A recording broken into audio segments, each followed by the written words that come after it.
Hello everyone, my name is Uncle Alex. I'm Taylor.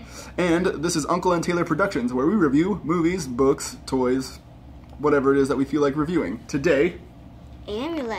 By Kazu Kibuishi. I believe that's how you say it. Yeah, we don't Anyway, know. I purchased this a while back and we read it recently. Actually, In a whole entire day. we read it yesterday all at once. It was like an hour and we read the whole day, but Maybe a little over an hour, but yeah, Yeah. just about an hour. I mean, about an for a hour. full graphic novel of 185 pages. So that's pretty cool. It's a scholastic book. If you have any of the Jeff Smith Bone scholastics, it's like the exact same size and feel, like, you know, very similar. yeah. So, Taylor, would you like to discuss a little bit about what this book is about? Yeah. The main characters are Emily and her little brother. What is her name? Naven. Emily and Naven. And this cute little bunny is Miskit. Miskit. Yeah, we meet this bunny a little bit later on. But early on, Emily and her mother experience a horrible tragedy. I guess this is kind of a spoiler, so spoiler territory, everybody. But I'll show you. Well, they lose somebody very close to them. and that is... I don't know if we should say. I guess I already said spoiler territory. They lose their father. It's like on the show says he falls there. They're on a steep mountain. It's a car accident, yeah. They fall down a steep mountain, and their dad, Emily, and her mom get out of the car, but her dad got stuck and it fell off a cliff and he died. And they're on their way to see Naven. This is kind of the prelude to the actual story. It's like 3 years prior. I think so. I mean, for anybody who's read enough child fiction, this is not unusual. In fact, this is very common, where the parents are in danger or they're dead. Like every Roald Dahl book is this way, basically. So it's nothing heartbreaking. But when I started reading this to her yesterday, I was kind of like, oh no, I just have to read this. They just killed off the dad. So I was a little. This is kind of a dark book, is what I'm trying to say. So you got to expect that, both tonally, the art, and some of the things that happen. It's, you know, you're 9 now. I think 9's about a good age to start this. If you're around 6, it might be a little young and it might be kind of scary for those kids. Like 7 might be fine, but I think till around 8 or 9, that would probably be good. I agree. I think 6 or 7 might be a little young. 8 or 9 might be okay. Yeah. But again, there is some imagery that's a little scary, and I mean, it doesn't bother me at all. I mean, I'm her uncle. I'm not her dad. I'll show her scary things. My mom would allow me to read this, so... You think so? Yeah. Yeah. I think so too. Yeah. I don't think she'd be angry with me for sharing it with her. I mean, it's never very bloody or anything like that. I mean, there's a I was gonna say no blood at all, but I do remember an instance where there's like a trickle of blood. It's nothing. Her mom had a bleeding nose. Exactly. That's pretty much it. Her mom had a bleeding nose in the car crash, but that's... Oh, we're not showing the imagination of this book at all. We're talking about all the horrible, real-life stuff at the beginning. What happens is very Narnia. They go into a fantasy world. Yes. See, they move to a new home. Again, a pretty popular trope for children's movies and books. For children's fiction. It's very common. But as it's called Amulet, our main character Emily finds an amulet in the basement of her new home. Yes. And it is really, I want one. And it has magical powers, magical properties. They go down to the basement where they're hearing noise. They're hearing movement. They want to know what's going on. So they go check it out with their mother, and it's Narnia. They go into a pathway that is magic, and it's a whole new world that they experience. Yeah.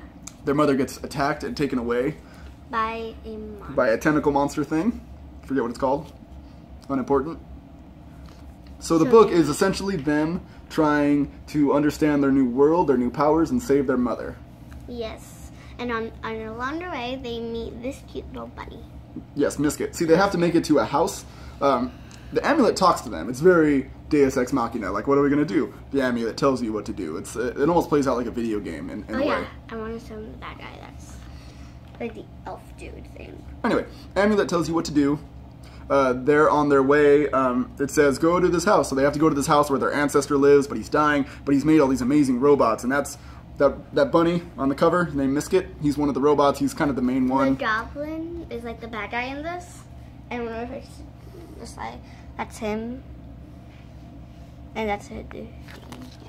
Yeah, so the goblin is the bad guy. I know. I feel like our review is going like we're kind of jumping around a lot here. The goblin has been there the entire time, from their home, following them in the shadows the entire time. We don't really know what his motive is until the very end. Yeah.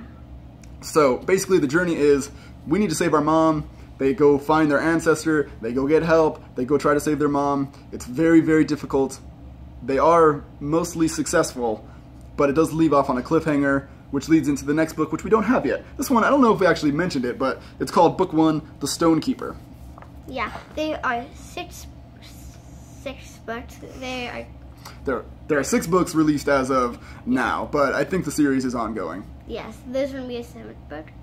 Yes, the 7th book is coming out in February of next year, but all we have at the moment is 1. We do plan on getting 2, though, because we both quite liked it. Yeah.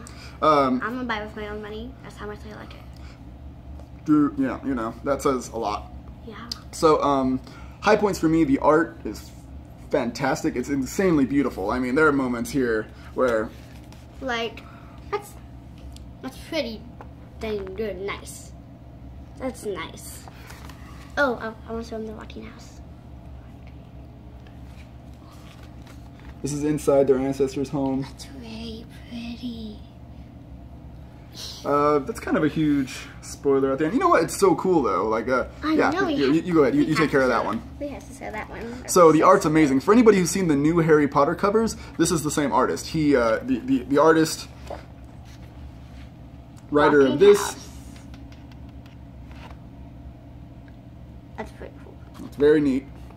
Very cool. Awesome. So this artist, who is fantastic, he also did the more recent Harry Potter covers, which also look amazing. Yes. So if there's any fault in this book, for me personally, it's that it's a little content shallow. It's, I mean, again, we read it in like an hour yesterday, which isn't bad. I mean, for me personally, when I was reading it alone, which I did when I bought it by myself a while back, when I wasn't with her, half of it? I read like half of it in no time, and it was sort of like, it's, you know, it's not worth $11 sort of feeling. It wasn't bad, but then reading it with her, it moves at such a good pace, and she was so entertained the entire time. I really think it's perfect for, you know, like a little kid for a that's 9-year-old. trying to get older, and they like comic books, but you don't want them to get too bloody and too.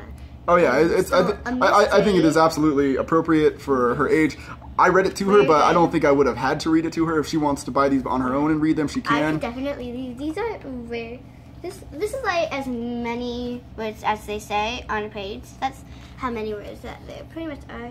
Well, and these are AR books, so she's going to be able to take these tests in school, which is really cool. For anybody who doesn't know, Japan has the highest reading level for its children because they love reading comic books over there. Yeah. So it's not like this is a waste of time for kids to read. If you get really into reading this, you'll expand into reading other things, and guess what? This is really fun, and the art's really, really imaginative and beautiful. I mean, that alone is really worth your money. So we are probably going to go buy book 2 very soon, maybe even today, and pick it up. So...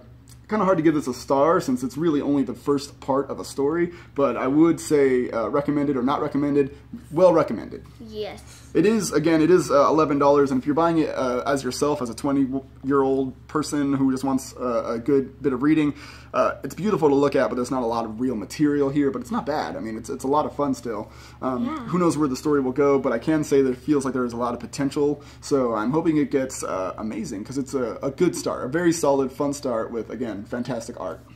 Yeah. Anything more you want to say? No. Like a book.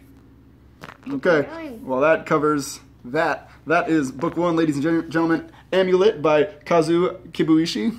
Again, I hope I'm pronouncing that. Book 1, The Stonekeeper. Fantastic, by Scholastic. We will be buying more. You people have a great day. Subscribe down below if you'd like this video. Get the word out. My name is Uncle Alex. I'm Tara. And we are signing off. Bye, everybody. Bye.